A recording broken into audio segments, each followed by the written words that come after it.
I just want to add something, if okay. Yeah, please.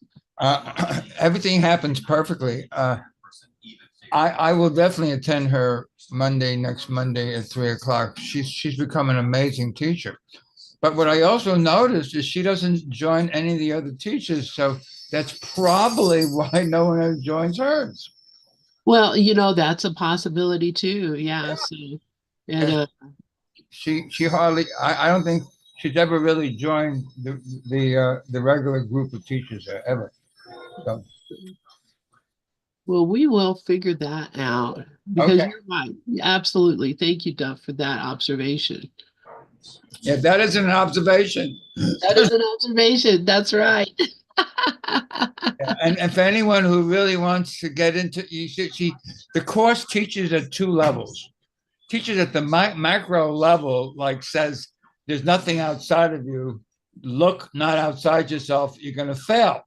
So that's the macro level. And the ego says, what are you, crazy? Of course, it's people outside of me. I'm having a terrible time with them. And then there's the micro level. Now, NVC, nonviolent communication, or what Lynn calls conscious communication, is really the same thing as the course, but you have to get into the macro in order to understand the micro. So you might say, well, that's crazy, but it's all the same. It really is. The macro and the micro are the same. Of course, you don't respond harshly to a brother or a sister because that's the ego being angry, and you're only angry out of fear. I don't want to be hurt anymore. That's the ego, so it gets angry. Well, no, if you do it at a gentle consciousness, you're saying, I'm doing what I'm doing, and and I love doing it, and so you're talking in tones that are non-offensive. Period. Thank you. Yeah, thank you. Thank you for that, Dove. Yeah, I think, yeah, you're probably getting to see why I love MVC so much because it really does take the teaching of A Course in Miracles about how to be with your brother and puts it into a practical term. Here's really how to do it.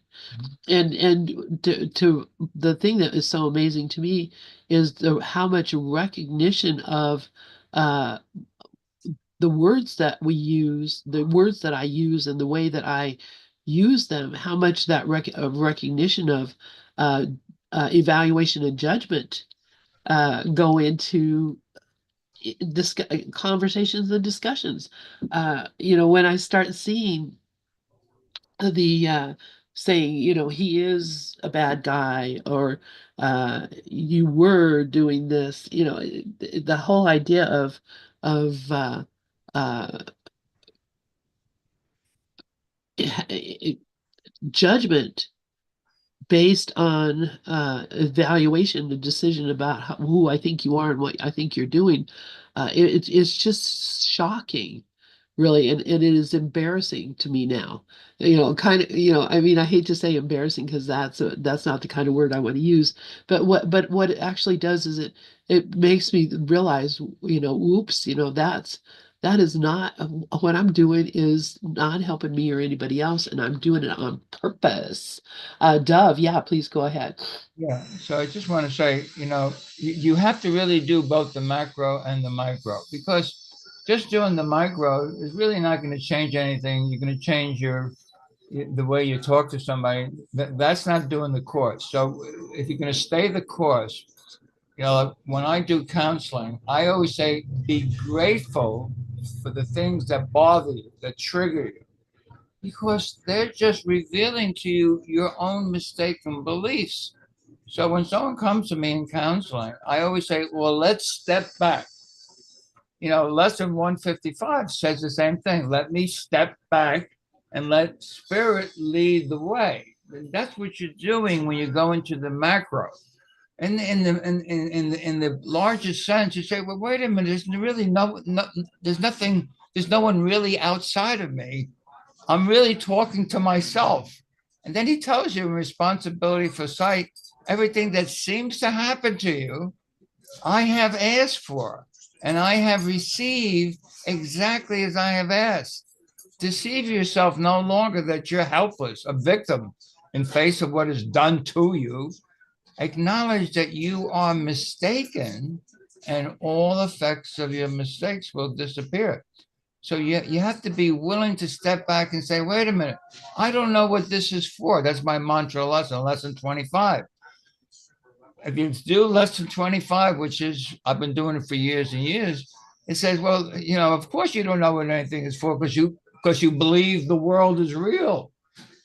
No, let me step back and let Holy Spirit tell me what everything is for. And what do you think it says in paragraph 1? Holy Spirit says everything here is for you. You got to start smiling and laughing and not taking it so seriously. Really, you got to laugh. Thanks. Thank you, Dove. I love it. And that is it exactly. Everything is here for me. There's no doubt about it. So why worry? Why worry? Why be afraid? Why imagine something be bold, be brave, step out and do the right thing. Uh just don't do the ego thing. I love it. All right, so we are reading Never Forget to Laugh, A Personal Recollections of Bill Thetford, co-scribe of A Course in Miracles by Carol Howe. And uh, we're just starting chapter 19. I'm just going to read, and then Sharon, if you at any point want to read, I'll let you or anybody else. Um, so, Chapter 19. It is evident by now that Bill's hallmarks were his almost unparalleled ability to accept and support others, and his fabulous sense of humor, inviting everyone to lighten up. Their effect was healing of body and spirit, both for Bill and those around him. There was often no conscious discussion of or focus on healing. It just happened. For some, it was merely being in his presence. For others, it was hearing his voice. But in other cases, he intended for healing to occur. Ooh, this is interesting. Especially since we've just been reading about healing, he never stated directly that thought ought to be healed in a person, that what he thought ought to be healed in a person. Lael Luckett remembers, one thing I learned about myself during that process uh, is that there is a wonderful indirect way of teaching and healing. Bill would usually tell us some story that would illustrate a point. For instance, he would never say, forgive your mother, but he'd talk about some instance of forgiveness. Under any circumstances, the Course speaks eloquently and finds often about our own need, eloquent and often about our own need for healing. Now I know I need to change my glasses. That's why it's hard for me to read. We're the wrong glasses. Light. Okay. Under any circumstances, the Course speaks eloquently and often about our own need for healing and why and how that is the only requirement for being truly helpful to everyone else. It also emphasizes that relevant healing is of the mind, and that with a healed mind, a healed body, and or what? With a healed mind, healed body, oh, okay, a healed body and or situation can follow. Healing the body is never the direct focus of A Course in Miracles. Come to the holy instant and be healed, for nothing that is there received is left behind on your returning to the world. And being blessed, you will bring blessing. Thus, as you're healing everything the world requires, that it may be healed. So he's talking about healing, obviously, of the mind. No one who subscribes to the worldview of dualism, who believes he is an entity separate from virtually everyone, can possibly make any sense of this statement. But those who had the good fortune of spending time with Bill did experience it directly, whether they understood it or not. Jack Luckett spoke of the healing that occurred when Bill was present. He did not have to lay hands on people. He did not have to give them a diagnosis or something like that. His mere being was enough to alter something in their consciousness. What he actually does was to remind people of who they were, and with that reminder, they had the power to do what they wished. This makes me think of just how Jesus healed people. In another instance, Jerry remembers, in Hawaii, woman with a lot of orthopedic problems asked for a private audience with Bill, and following that, her pain disappeared. Bill had trouble thinking it had anything to do with him, as if it almost threatened him. I think that kind of thing happened a lot. Wow. Judy also recounts a healing that took place in her kitchen. On one of the many occasions when fascinating guests filled the sketch household, Judy was preparing food while others enjoyed the lively company elsewhere. As she cooked French fries, she found herself a bit out of sorts about missing all the fun. While busy feeling sorry for herself and not paying attention to her work, she spilled hot grease on her hands. Wow, I know that. Bill heard the racket that ensued and came in to see what was happening. Completely serious, he asked if she wanted the burn, and of course she said no. He held his hands above and below hers without touching them, and the burn disappeared miraculously. Wow. Carla Gale Olson recalled a life-changing moment of resolution while visiting Bill in La Jolla years later. Excuse me. When Bill moved to La Jolla, Jules Feingold and I went down to help him get settled. Jules had to return home, but I was still there. So Bill insisted that I stay in his room and he'd take the guest room. I felt treated like visiting royalty. In the morning when I woke up, I looked up through the clerestory window, and the word in my mind was both. A simple word. I went down to the kitchen. He was already up. I told him of this wonderful experience of the word both. Now, whenever I feel any anxiety arise within me about my worth, my lessons, anybody else, I use that word both and just calm right down. The gift Bill gave me was passing into some place where I didn't have to choose. It's not about here or there or this or that or them and me, where everything is pivotal about making the right choice. All of that went away. It's both. Just take a deep breath. In that feeling of being so honored with Bill, I finally got a word that would reduce me to grace.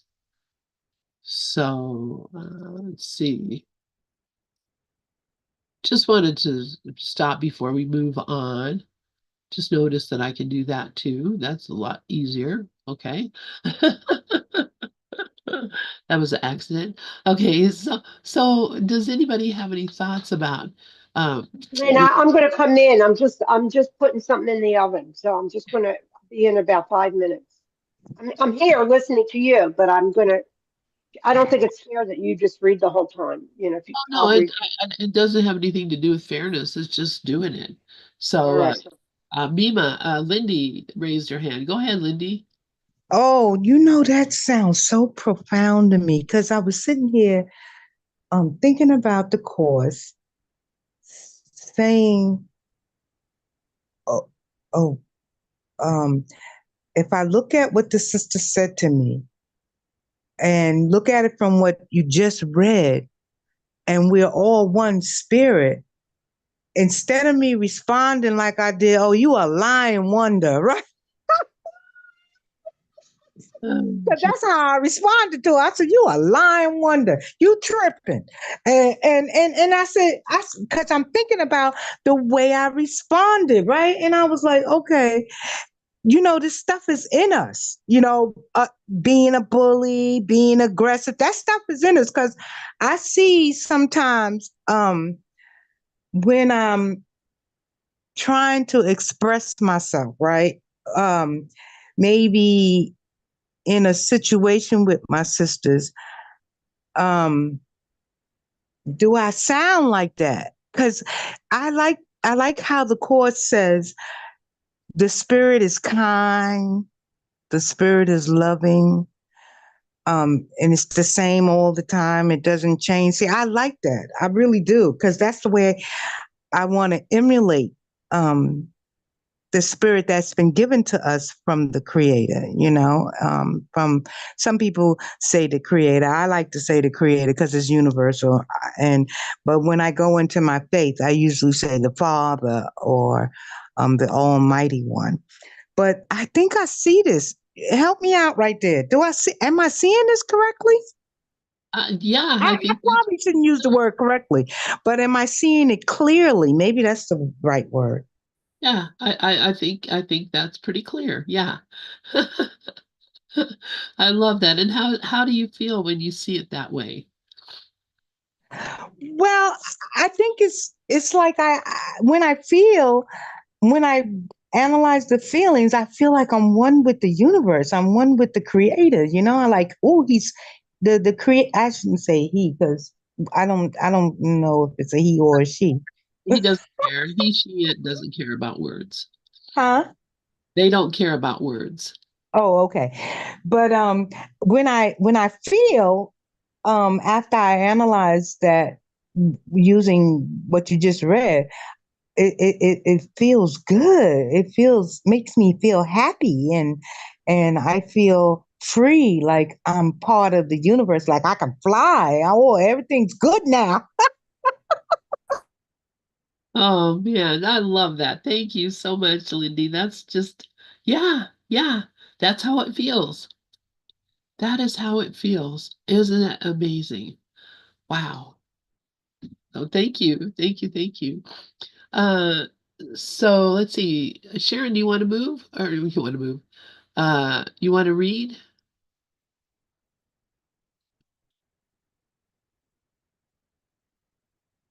All right, I'll continue for a while. I can read. Okay, all right. Okay. I thought I was talking to you and didn't realize I was, You did. blah. Yeah. Okay. I don't know how to pronounce his name. Another of Carla Carla Gay. Gay's stories illustrate not only Bill's healing influence on her, indeed, their mutual healing, but also one of the foundational premises of the course that we must be willing to look at our dark side, our own unforgiving, judgmental thoughts. Bill, Jules, and I started doing our field trips together in the spring of 1981. I would arrive at 11 a.m. God, look at that, 81. Yeah, I was so young. Our meeting, our meeting time, and we'd go someplace for lunch. Jules was our leader, and he would line up things for us to do in the afternoon.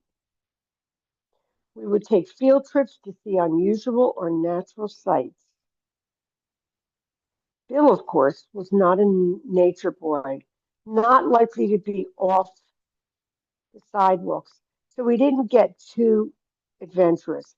He then would take a nap later in the afternoon for his meditative time.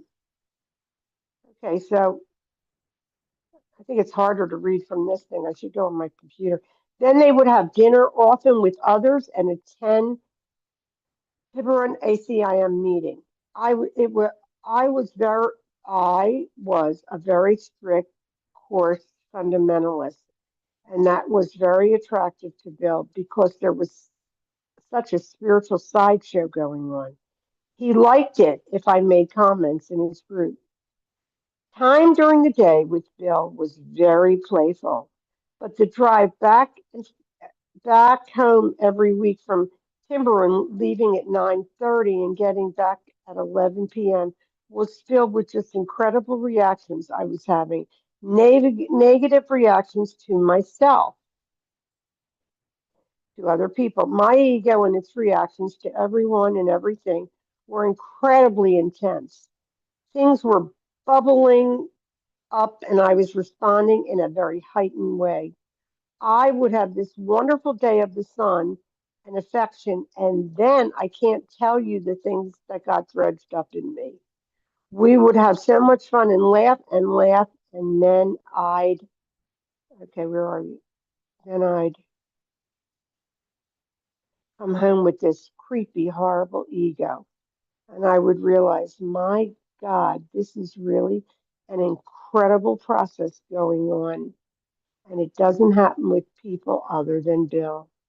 I was such an imperfect student. Intellectually, I was fine with it, but the practice of it. So everything that was unlike Jesus in me would come up on these drives home. And I was so grateful for being with Bill because I came back every week into those loving arms of acceptance. And then every week I would drive home seeing the worst in me. I just can hardly explain that. The relationship with Bill helped to settle me down, get quiet, and realize this is all happening internally. It's happening to everybody and it's taking its own course. I think I trust more in the whole deep process rather than expecting extraordinary things, events, and circumstances. Somehow it was very great, a very gracious thing, a very blessed thing to know him. And none of the words that say it was great honor to be with him sound right. That has to much of a worldly cast, but there was grace involved in being with him. If this is an example of how ACIM works, I don't know what is. What is healing but the removal of all that stands in the way of knowledge? And how else can one dispel illusions except by looking at them directly without protecting them? Be not grateful, therefore, for what you will be looking at is the source of fear, and you are beginning to learn that fear is not real. Do not be afraid then to look upon fear. And fear is all the ego. It's anytime you're thinking in the ego, right? For it cannot be seen. Clarity undoes confusion by definition, and to look upon darkness through the light must dispel. The course stretches up that unconscious material for review, so we can choose whether to hang on to guilt or release it. It's like confronting arms around us with a voice saying, okay, I'm going to be hers with you while you look at these ugly thoughts. Okay. All right. So I want to read that again. Okay. I am going to be here with you while we look at these ugly thoughts. Bill, to me, thoroughly personified the process of being there for so many as their dark sides surfaced, and as promised, awareness expanded and healing happened. The following is an excerpt. This is all Carol, so she's talking to us. The following is an excerpt from a dialogue between a student and Ramana Maharshi. Bhagavan, I can never say that word. An awakened Indian master, Ramana Maharshi, who passed away in the 1950s. It addresses the phenomena from the Eastern perspective of how healing oneself facilitates the healing of everything else.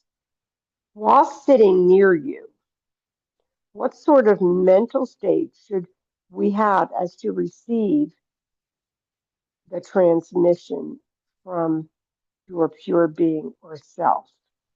Okay, Bhagavan, keep your mind still. That is enough. You will get spiritual help sitting in this hall if you keep yourself still. The aim of all practices is to give up all practices. When the mind becomes still, the power of the self will be experienced. The waves of the self are pervading everywhere. If the mind is at peace, one begins to experience them. The noise within us decreased around Bill, and the loving waves of the self could be felt from my perspective. Ramana's teachings of non dualism echoes that of ACIM. And Bill thought so too. Ramana taught that the attainment of self-realization requires diverting the mind from its object and seizing the objective view of the world, bringing an end to the mind internal activities, rendering the mind characterless and I don't even know, resting the mind in pure, what is that word? Vicara, inquiry of who I am. Yeah, that's pretty much what I think Ramana has said. Anything. Just keep saying, who am I? That's all you need to say, and the self will come forward, right? So, hence the need for mind, which ACM both refers to and provides. Noise and confusion subsided around Bill because it was reduced in him. At his focus on the intellect as a source of power and wisdom diminished, his mind grew more quiet. And I think we all see that in our own lives, really.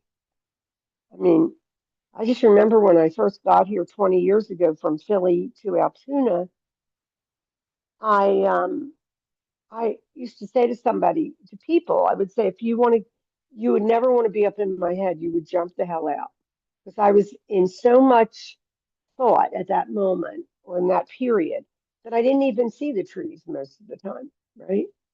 So our minds get so quiet from this teaching. The genius of the course is just amazing how it just works with us slowly and gently, just like it says. In the early 1980s, an unlikely event, but not common when we are serious about practicing forgiveness, occurred at a presentation by Hugh Prather and Jerry Jampolsky at a religious science church in San Diego. There was a good crowd of over 300, including Bill, who sat in the back and frequently sneaked out for a smoke. The Lucketts remembered. Shortly after lunch, Jerry or Hugh suggested that we each hug someone next to us. Billy tried to run, but got snared in the doorway by another escapee, a blonde woman, who hugged him intensely, naturally, and forever. Then, all right, they knew each other from Columbia. Her husband had worked with Bill, and he had done her PhD there. They had all been best of friends, but then had a bitter falling out. I think because her husband had divorced her and moved in with Bill. She hated Bill intensely. At this point, she was in some cancer treatment. Imagine all the venom she stored up. And out of all of the people on earth, here these two were in each other's arms at the end of the whole morning. Highly inspiring. Talk about forgiveness. As the past melted, they instantly forgave themselves and each other on the spot and spent some time together. Billy was actually very healing for her, though she eventually died of cancer. What a demonstration, what a kickoff from moving to San Diego over 5 years later. Mm. As for healings, that took place related to Bill's speaking voice. Leroy Zemke commented, immediately now is another step, which has been initiated elsewhere. There is before you a work that involves the uses of the voice, the uses of mechanical energies of the material world, involved in the engineering of sound. You are to improve yourself in the projection of voice in many different ways that can be utilized to inform the teachings already in print. It is simply another way to demonstrate the source of the power, the essence of the Holy Spirit. You have a quality of healing that is transmitted through your being. Yeah. Your whole, words become as tools through which the force or focus is directed. And all who hear them will experience a sense of direction and feel the vibratory patterns of their own being resonating with those flowing through you. Many will experience healing, some instantaneous, others through gradual forms of healing, but the process is the same. Bill had a beautiful voice through which much healing automatically occurred, something of an embarrassment to him. But he was also mindful that it was his gift and always had been, and so recalled. Okay. Who wants to read now? Here, I'll read. Okay. Thank you, Sharon. Yeah, this is all pretty interesting. This Regis is on too. Yeah. Oh, I see him. Yeah, and if he wants to read or anything, please put your hand up. This whole thing, this Leroy Zemke, I remember he's the psychic. And so he had this idea that, that Bill's voice could heal. And, I've heard Bill's voice. I wish we had more recordings of him because that might be very helpful. But uh, uh, Ken's voice, we've got a lot of him. Uh, Carol continues. Let me see if there's anything in the chat room here. Okay. All right. Bill had a beautiful voice, though through which much healing automatically occurred, something of an embarrassment to him, but he was also mindful that it was his gift and always had been. Jerry recalled. For me, when he read passages from A Course in Miracles, there was a vibration in his voice, different from when he was just talking to you. That was the vibration of God, and I bathed in that. It allowed people to experience the peace of God, and I'm not the only one, I'm sure, who felt that. He was like an older brother. He was wearing the cloak of Bill Thetford, but as far as I'm concerned, he was a manifestation of the Christ Spirit. Wow, that's so beautiful. Judy recalled a situation that was typical of how people responded to Bill's voice, particularly when he read from the Course. She had introduced him to some friends, both of them psychologists and students of Assagioli, an Italian psychotherapist who developed the technique known as psychosynthesis. They were well known in their field and had helped a great many.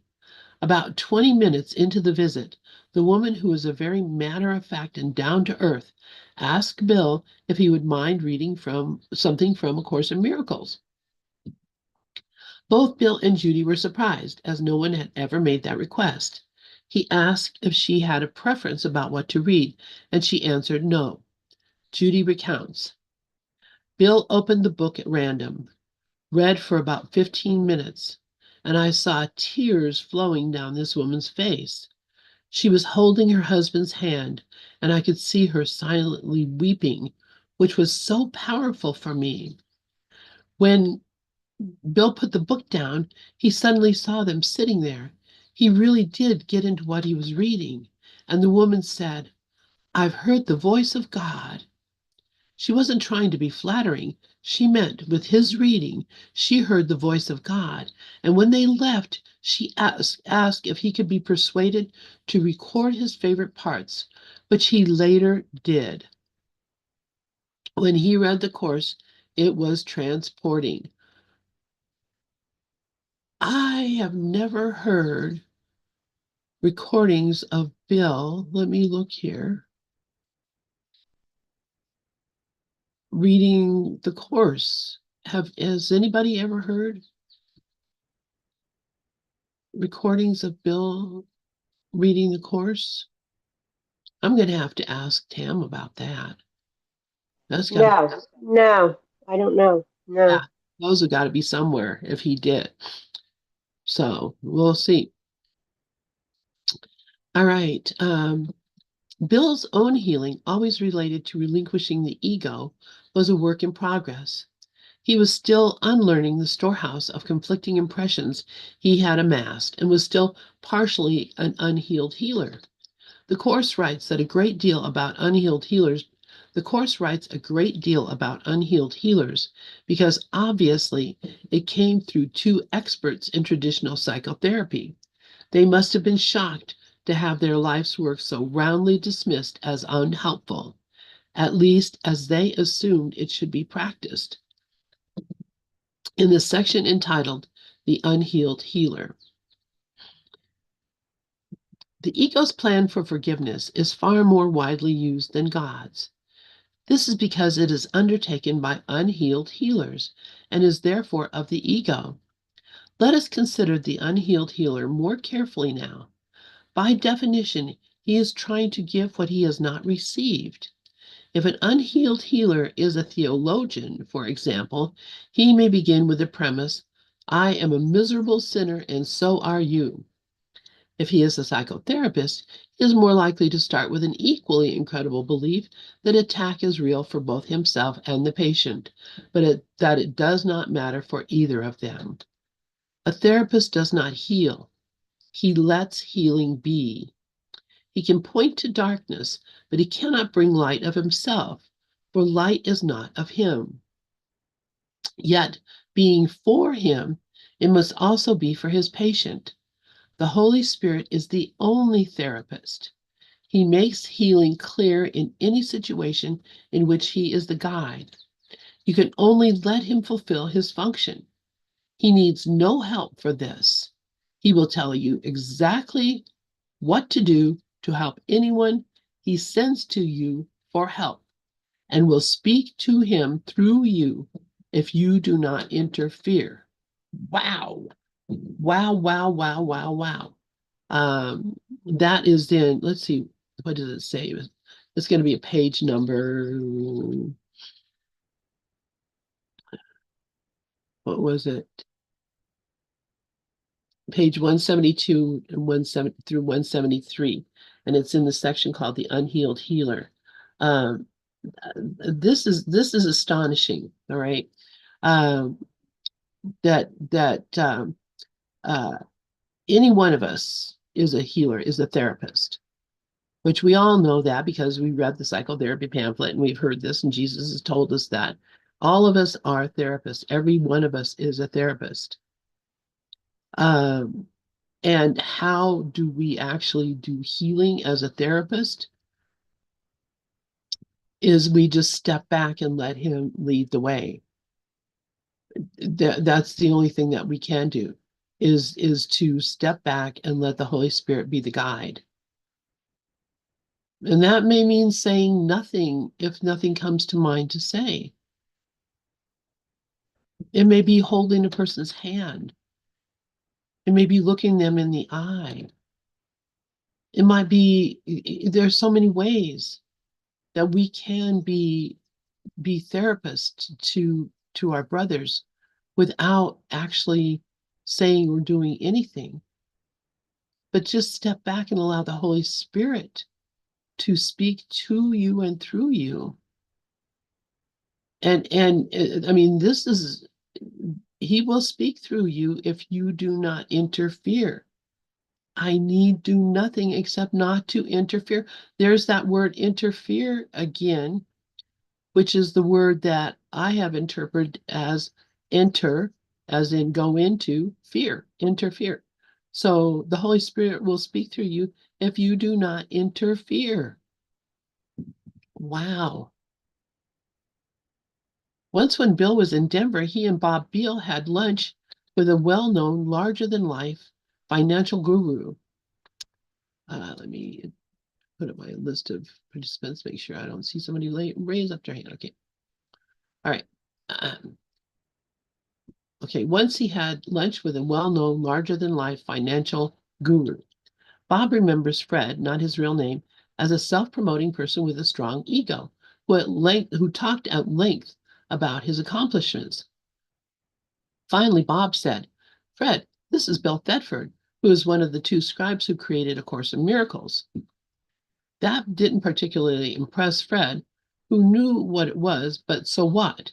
Bill added, "Yes, I was part of the team that brought that in," and started to be a little boastful. Then he just stopped, as if he thought, "I really don't want to do this," and said no more in that vein. It was an interesting meeting, watching him rise to the bait and then let it go. Bill started to relate on the same level as Fred, not a very pleasant one, and then he stopped. He just let it go, and I thought that was commendable, to say the least. Yeah, we do all fall into that state where we think, that we got something to say, but believe me, we got nothing. I got nothing to say. Nothing, nothing, nothing. Nothing has gone wrong. Nothing has been done. Nothing.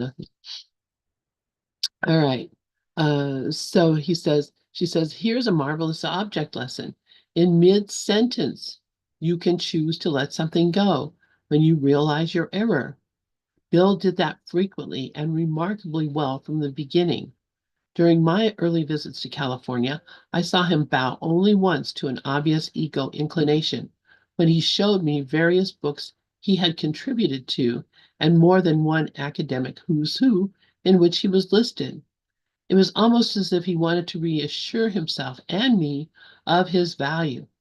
See, I really did do wonderful work before I left the academic world, vacillating between wanting to be special and wanting to give that up.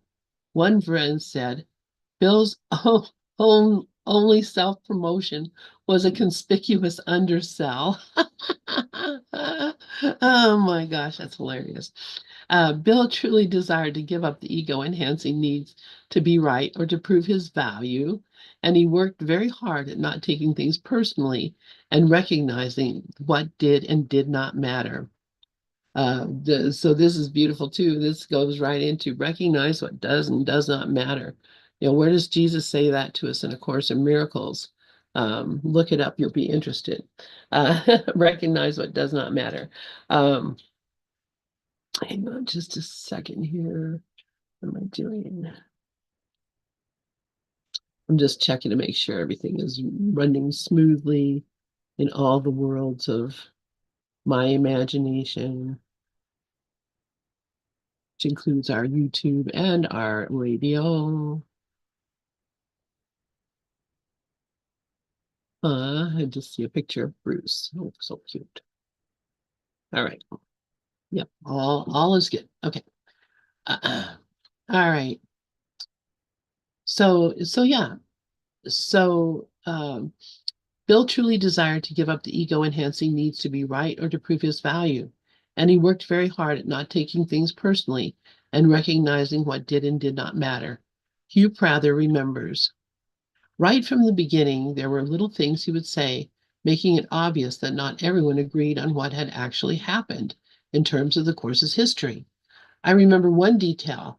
He said, "It's now been decided that it only lasted 8 years. It actually lasted 10, but it's been decided that this process took over a period of 8. He made several comments like that, but the interesting thing to me was that he didn't care. I guess just both was his thought. It was just fine for it to be 8 years. Whatever it was, he saw that it was not important. He had no ego in the details. He was happy to accept whatever. And I can just imagine Bill saying that, "Oh, it's now been decided that that the course was not right. What we published was wrong." I could just see him saying that. Leroy Zemke noted how important music was to Bill's healing and sense of well-being. Music, incidentally, is a very, very much a trigger for you. And in former lives, you have been involved musically.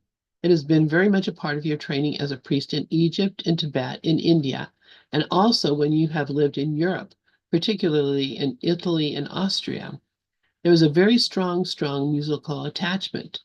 Voice comes forward, particularly, and instruments like the piano and string instruments are very, very, very strong. Bill took both voice and piano lessons when he was young. There is a very powerful, powerful tie to that, and it is a very transformative energy in you. Whenever you really need to touch that healing dimension of yourself, you can simply go to music. Anybody have any thoughts or anybody want to share anything? She gets into so much detail, you know? I know, I love it. I mean, can you imagine like how long did this take her? I would love to know. Oh, I don't know. Probably quite a while. Because look at all these quotes and everything, and all these. I mean, she went out and researched and got reference materials from all these different people who said these different things, and I'm sure it took her quite a while. It was a labor of love, though, because who else could do this? Really, honestly, who else could do this but a dear friend, someone who loved him? So let us Was see. she with him when he died? I think it was her, right? I don't know. I think it was Judy Scotch. Carol was in Colorado at that time. So I don't know. We'll find out, won't we? We will find out. All right, I'll continue reading. You want Uh, me to, or you want to read? I brought why my don't you go ahead computer. and read for a while? My voice is getting tired. Okay, where are you? As he dedicated at the top of Okay, the I'm page. sorry about my dog, but he sees somebody walking.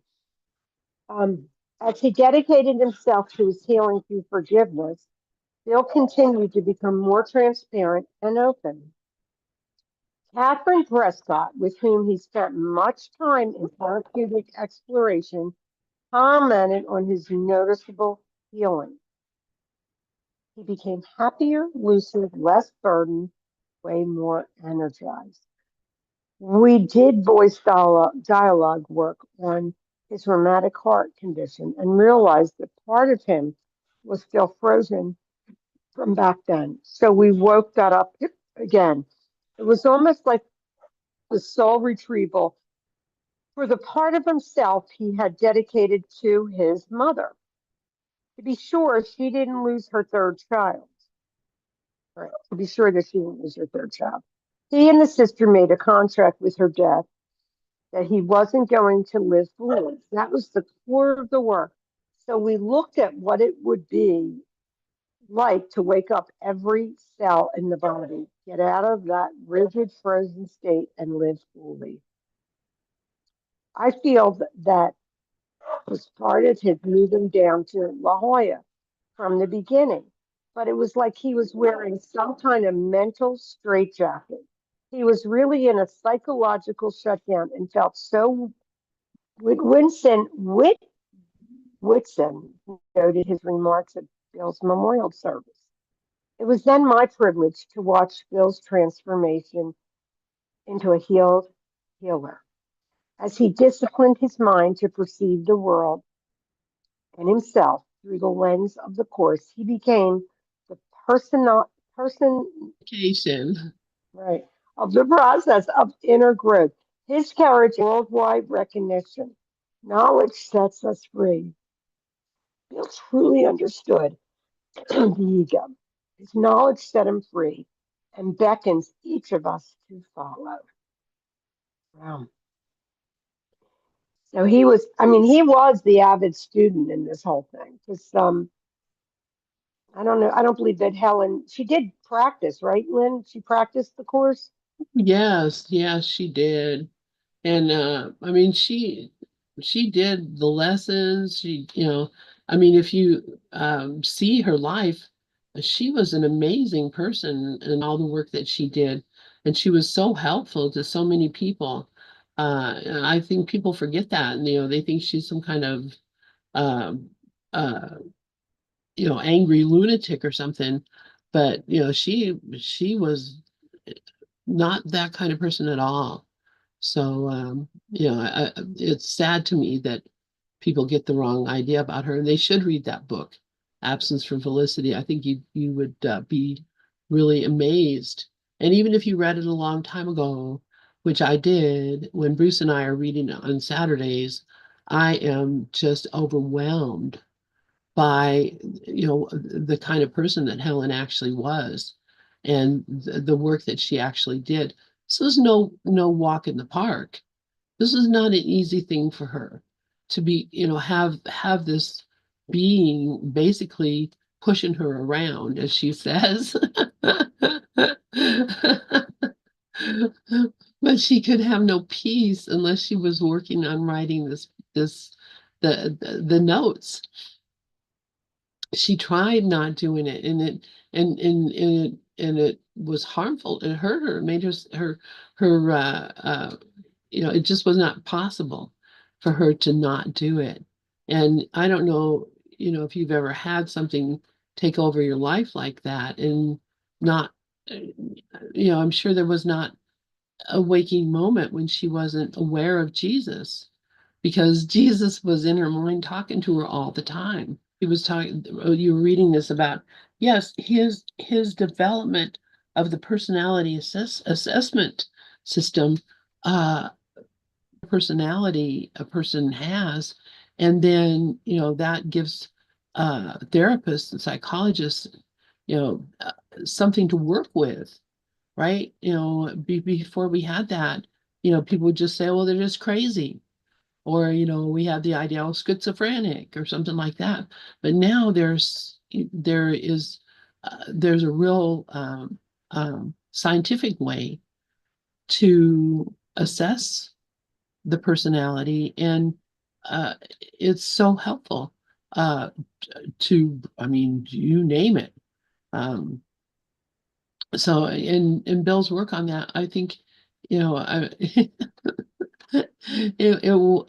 was groundbreaking. Between that and, of course, the idea that he's going to be someday recognized throughout the world, I think that's probably true. I think that's probably true. So, and we are almost at the bottom of the hour. We have about 4 more minutes. So if anybody has anything they'd like to share. You don't want to start chapter 20. We'll wait till next week. Right, exactly. So we'll do that. I'm just going to go ahead. Gloria told me she was coming today. I just, something had to come up. Oh, she said she was coming today? Yeah, she told me that yesterday. Okay. Well, it's early, so. No, she was going to come to, well, maybe. Okay. Wait a minute. I'm going to write her.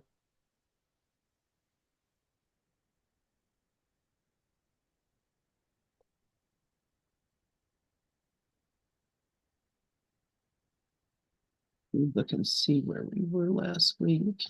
I'm going to go ahead and close out this YouTube.